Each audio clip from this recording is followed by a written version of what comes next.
U.S. President Donald Trump is suing the IRS and the Treasury Department for $10 billion as he accuses the federal agencies of a failure to prevent a leak of the president's tax information to news outlets between 2018 and 2020. The suit, filed in a Florida federal court Thursday, includes the president's sons, Eric Trump and Donald Trump Jr., and the Trump Organization as plaintiffs. The filing alleges that the leak of Trump and the Trump Organization's confidential tax records caused reputational and financial harm, public embarrassment, unfairly tarnished their business reputations, portrayed them in a false light, and negatively affected President Trump and the other plaintiffs' public standing. In 2024, former IRS contractor Charles Edward Littlejohn of Washington, D.C., who worked for Booz Allen Hamilton, a defense and national security tech firm, was sentenced to 5 years in prison after pleading guilty to leaking tax information about Trump and others to news outlets. Littlejohn, known as Chaz, gave data to the New York Times and ProPublica between 2018 and 2020 in leaks that appeared to be unparalleled in the IRS's history, prosecutors said. The disclosure violated IRS Code 6103, one of the strictest confidentiality laws in federal statute.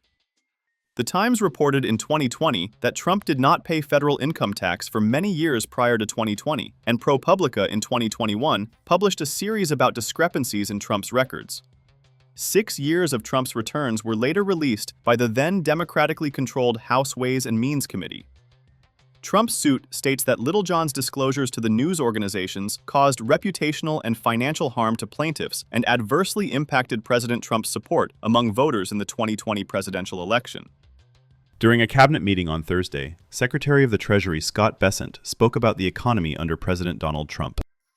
Could I ask Scott Bessent, we have so many things happening, could I ask you to maybe say a few words, please? Yes, sir. So the one big beautiful bill that was passed on July 4th last year, we're starting to see the effects kick in. You mentioned the great economy. One of the things in the one big beautiful bill, Mr. President, it was an honor to host you, and as you said, the best rapper in the world, Nicki Minaj, at yesterday's Trump Accounts Summit. She was great. We've now had 1 million people sign up for Trump accounts just this week.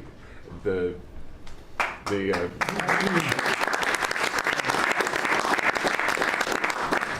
think there'll be 25 million families who are eligible. The segment that you and she did has 1 billion hits. 1 billion hits on the internet. So we're telling everyone, go fill out form 4547, trumpaccount.gov. So thanks to you, the Trump accounts, the next generation's America will benefit from today's record-breaking economy, record-breaking markets. Sir, when we came in, the Biden administration had destroyed the American people with the 3 I's: immigration, inflation, and interest rates. Immigration, check, you close the border.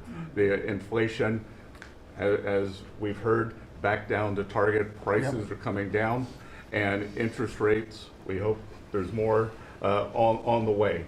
We've got gains in wages, low prices, and I think 2026 is going to be the year for the Trump boom. It's going to be a supply side boom. I enjoyed the trip out to Iowa. In the diner, the staff there was thanking you for the no tax on tips, and they're expecting big refunds. From that, we saw the CEO of John Deere, who said, thanks to your tariffs, new plants in Indiana and North Carolina. Two massive plants being built by John Deere. And he's the chairman and CEO, wonderful guy. And I said he was at the event we had in Iowa, which is appropriate, John Deere, Iowa. But I said to him, so what are you doing? He said, we just announced 2 massive plants. In fact, they're going to have 1 plant for excavators. And he said, there hasn't been an excavator built in this country in 50 years or something. He said, they're taking it out of Japan and they're moving it into the United States. 2 very big plants. And I said, so why are you doing it? He said, because of you and because of tariffs. I said, if we didn't have tariffs, would you be doing it? He said, absolutely not. So it's very important, and I hope we're going to be successful with the Supreme Court case, because we're waiting, and we're taking in hundreds of billions of dollars, and we don't want to give it back, number one. And Number two, and you know, the people that are fighting us on that case, by the way, are China-centric. These are people that are for China, but they're also outside of the United States. These are countries that have ripped us off for years and years, charging us tariffs. And now we're doing an amazing job, and we're getting it back. We're getting it all back and then some. And they're the ones that are leading that lawsuit that we have in front of the United States Supreme Court. So it's a very important lawsuit for our country, and hopefully it's going to work out. We're waiting a long time, but hopefully it's going to work out. We've taken in hundreds of billions, even trillions of dollars, and certainly we've taken in trillions of dollars of, you know, a big part of that $18 trillion that's coming in is because of tariffs. They're coming in, they're building because they don't want to pay the tariff, and the tariffs are very, you know, steep. They could be much steeper. You probably saw I put out a truth today, and the tariffs could be much steeper. We've been actually very nice about it. But even being nice about it, we've taken in hundreds of billions of dollars. And honestly, they've given us tremendous national security. The power that we have because of that. They have given us tremendous strength and national security. Go ahead, Scott.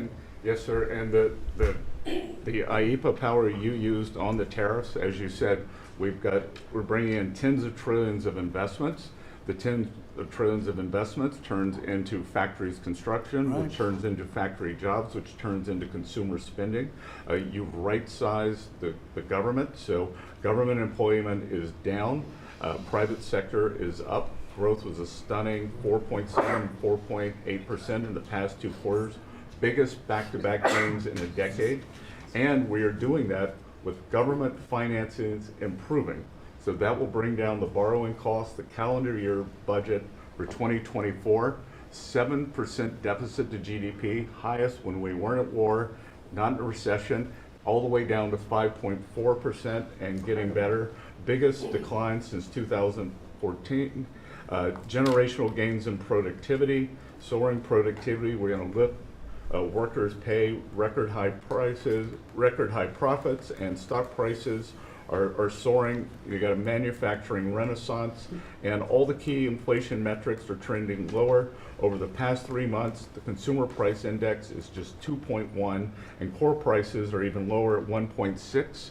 And I think that could trend below 1, given energy, as you talked about, the pharmaceutical discounts, and rents. So we're expecting a great year in 2026, Mr. President.